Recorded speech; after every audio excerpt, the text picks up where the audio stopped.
کارێکی سەخت و قورس پەیداکردنی نان و بژێوی ژیان لە پیسترین ژینگەدا.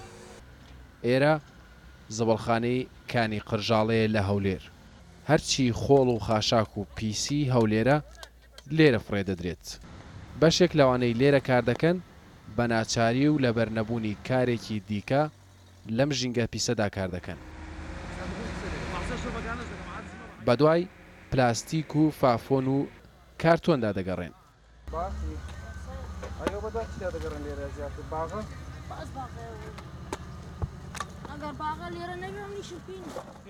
حەقی بەم تەمەنە بچووکەوە ڕۆژانە 8 کاژێر لێرە باغە و پلاستیک کۆ دەکاتەوە و دواتر کیلۆی بە 100 دیناری عێراقی دەفرۆشێت. وەڵای ڕۆژانە ساعت 6 بەیانی دێم هەتا 2 ئێوارەی دەچمە مارێ ڕۆژانە 15,000 10,000 ئەوەندەیە خردەکەم باغە خردەکەمان ئەوەندەیە ئیشەکە. باشە ئیش لێرە؟ ناوەڵی هیچ باش نییە. لە پێشتری باشتر بوو بەس ئێستا باش نییە. بۆ پێشتر باشتر بوو؟ پێشتر 8 نەفەرمان لێرە ئیشی باغای دەکەمە، ئێستا 100 نەفەر زیاترن لێرە ئیشی باغای دەکەمە.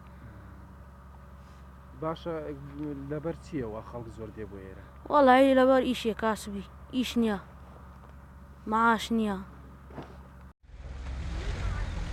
پێشتراوانەی لێرە کاریان دەکرد ژمارەیان زۆر نەبوون، بەڵام ئێستا بەهۆی قەیرانی دارایی و بێبازاڕی و بێکاری زیاتر لە 200 کەس لە ژن و منداڵ و گەورە و بچووک هاتوونەتە ئێرە بۆ کارکردن. ڕۆژ بە ڕۆژ خەرەباڵ دەبێ، یعنی نەفەر زیاد دەبێ بۆی ئاوارە و یعنی شەبەک و عارە و یعنی زۆر ڕووی لێرە کردی بەڕاستی خەرگی لە بۆی ئیش نمایە. پێشتری ئیشی بلۆشیان دەکرێت ئێستا خەرک ئەوەی جارانی نمایانی. زبڵ و خاشاک و دووکەڵ ژینگەیەکی جیاوازیان لێرە دروست کردووە. ڕۆژانە زیاتر لە 2500 تۆن زەبڵ و خاشاک لێرە فڕێدەدرێت بەبێ ئەوەی هیچ سوودێکی لێ ببیندرێت.